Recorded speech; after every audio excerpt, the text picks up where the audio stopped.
Saya mungkin sedikit saja introduction. Assalamualaikum warahmatullahi wabarakatuh. Selamat sore semuanya, teman-teman media. Terima kasih sudah berkenan join dalam bincang sore kita hari ini dengan topik PPDB 2020.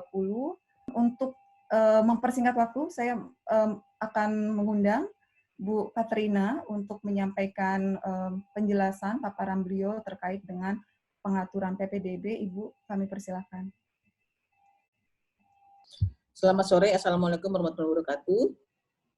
Salam sejahtera untuk kita semua. Terima kasih Bu Evi, yang terhormat Pak Hamid, dan teman-teman wartawan semua.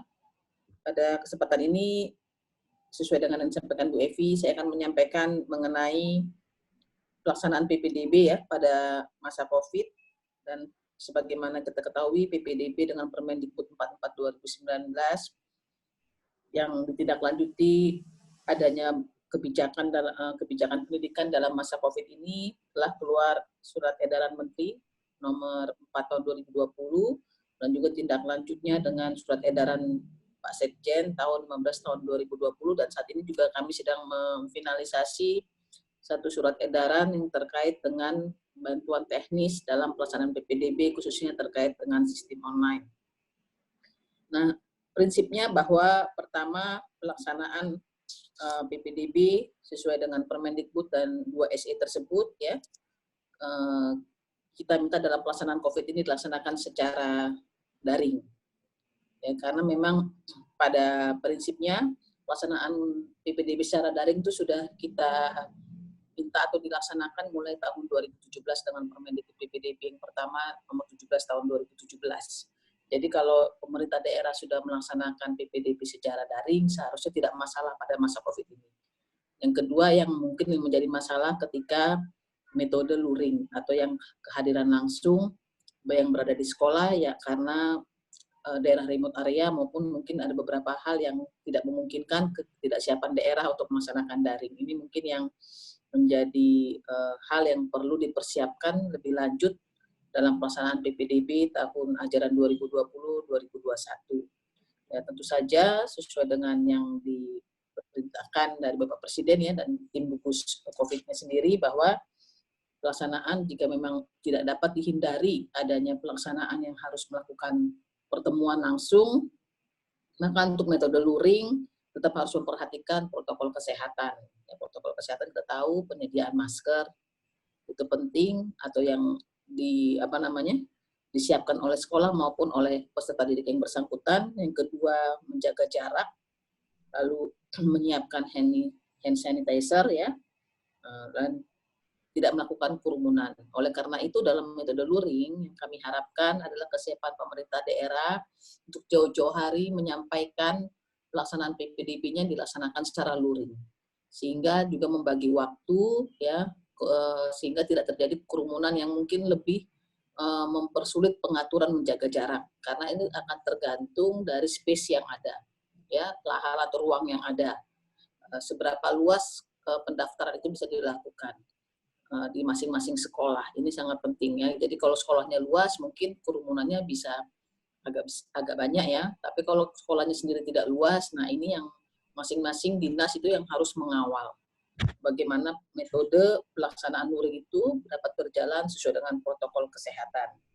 Nah, lalu dalam pelaksanaan PPDB ini ya, kita ketahui ada 4 jalur ya, zonasi, lalu jalur perpindahan orang tua, afirmasi, dan jalur prestasi.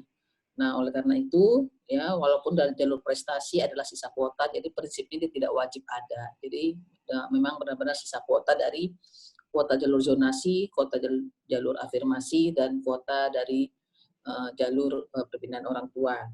Nah, oleh karena itu tentu saja bagaimana mekanisme jalur prestasi dilihat dari nilai kelulusan yang kita atur, dari nilai kelulusan atau nilai ijazah yang merupakan akumulasi dari nilai rata-rata dari nilai akumulasi, nilai raport 5 semester, atau menggunakan ujian kelulusan yang secara daring. Jadi memang masih dimungkinkan melakukan ujian kenaikan kelas maupun kelulusan asal dilakukan secara daring. Ya, lalu juga dengan prestasi di bidang akademik dan non-akademik. Nah, ini yang masih dimungkinkan. Oleh karena itu yang yang perlu kita persiapkan dalam menentukan 4 metode ini terkait bagaimana pelaksanaan yang agak sulit itu di pelaksanaan metode secara luring tadi, ya. Karena yang untuk jalur afirmasi pun itu dimungkinkan juga dari luar zonasi. Nah, ini yang kita memang yang harus diperhatikan, apalagi kalau dari luar zonasi itu sampai lintas provinsi ya untuk SMA misalkan ya. Nah, itu juga yang perlu diperhatikan karena nanti kebijakan masa COVID ini dengan rencana adanya beberapa daerah yang tidak lagi perpanjangan PSBB ya dan daerah lain belum, tentu saja ini yang bisa menjadi satu tantangan ya dalam pelaksanaan PPDB dengan metode luring.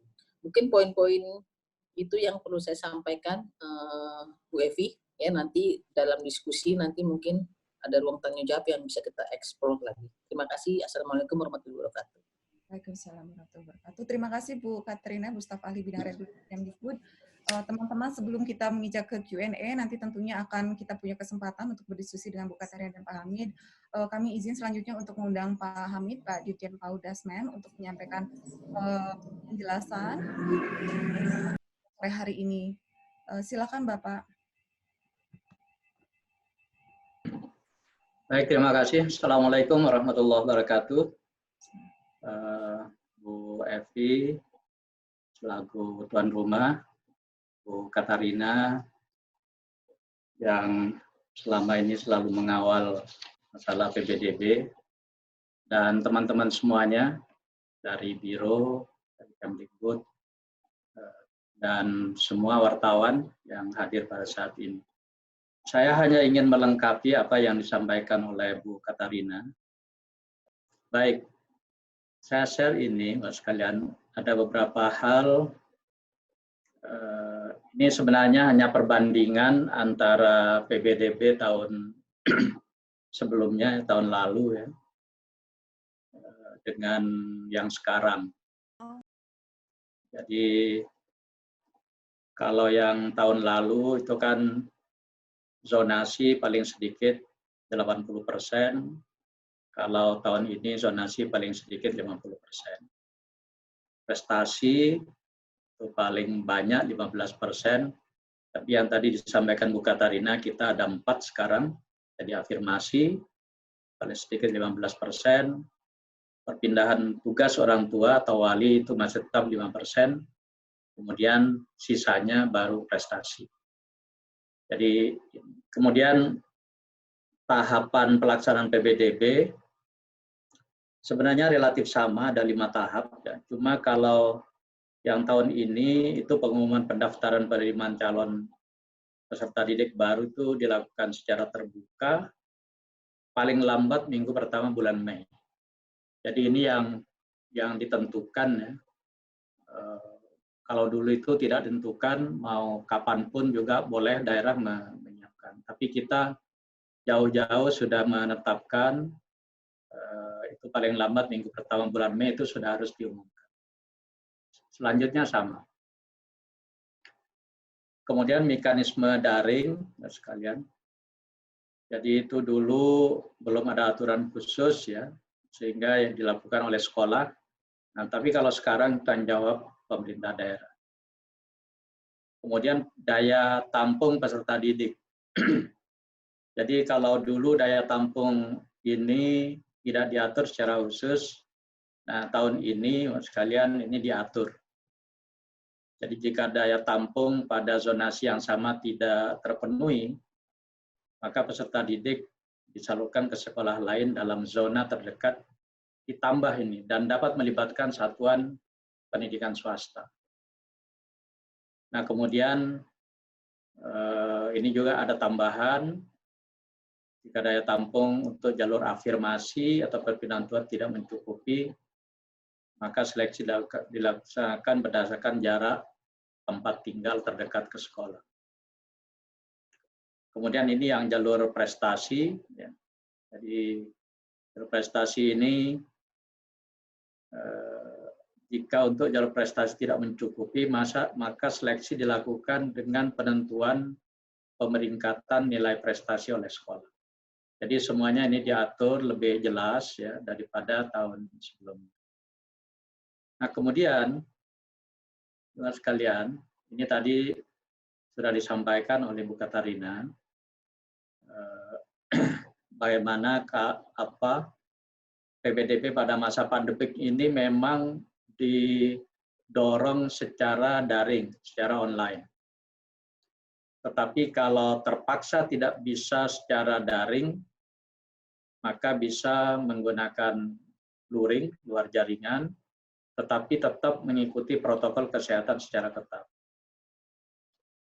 Kemudian jalur prestasi seperti apa, ini yang paling banyak digunakan karena UN sudah tidak ada, dan seterusnya.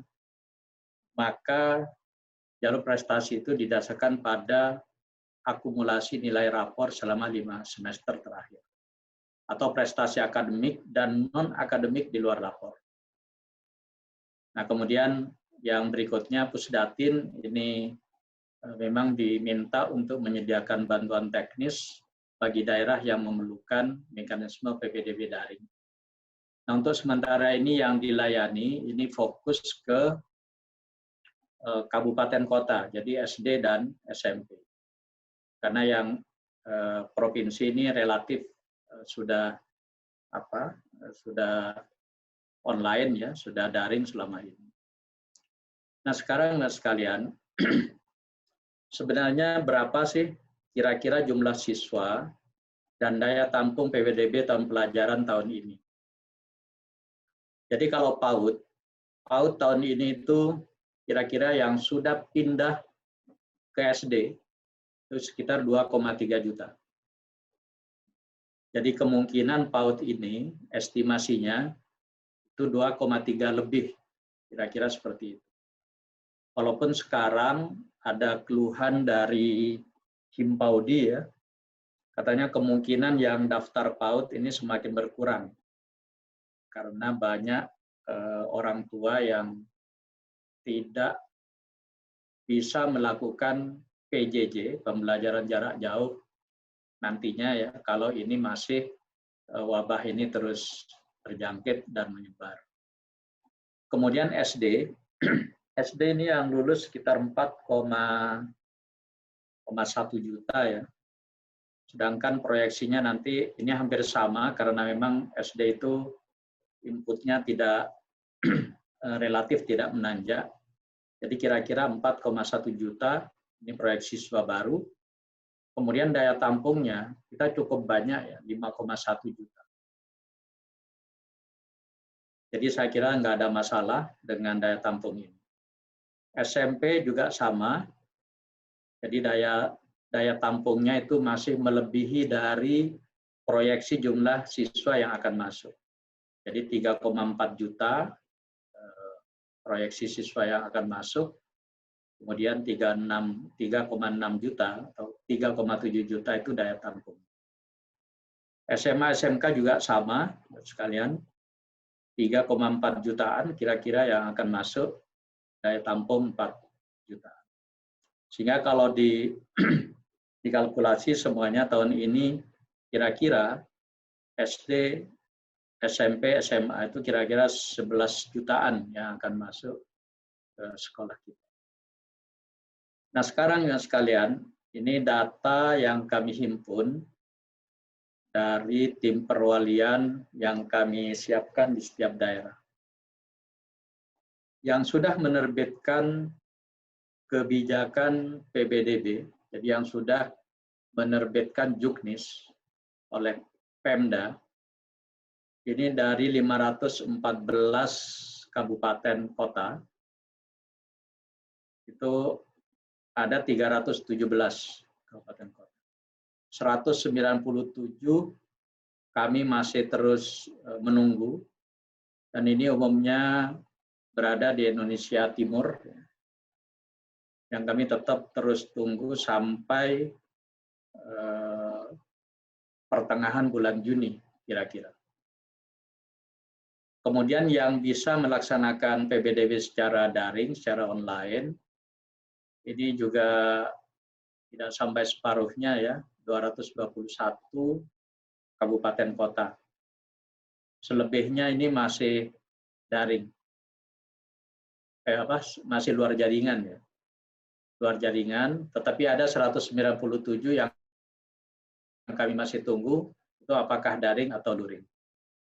Kemudian ada 177 kabupaten kota ini yang dibantu sistem PBDB daringnya itu oleh Pusdatin. Jadi cukup banyak yang kita bantu. Nah ini kalau tingkat provinsi untuk SMA SMK, 14 provinsi semuanya sudah PBDB secara daring. 19 provinsi ini PBDB campuran, daring dan luring. Ada satu provinsi yang belum melaporkan sampai sekarang, yaitu Papua. Jadi ini hasil rakor kira-kira 3 minggu yang lalu. Ini adalah daftar provinsinya, mana yang full online atau full daring, mana yang campuran, sedangkan yang masih belum melapor ini masih Papua. Saya kira ini tambahan dari saya. Terima kasih. Mungkin kami persilakan nanti melalui Bu Evi untuk bisa tanya jawab.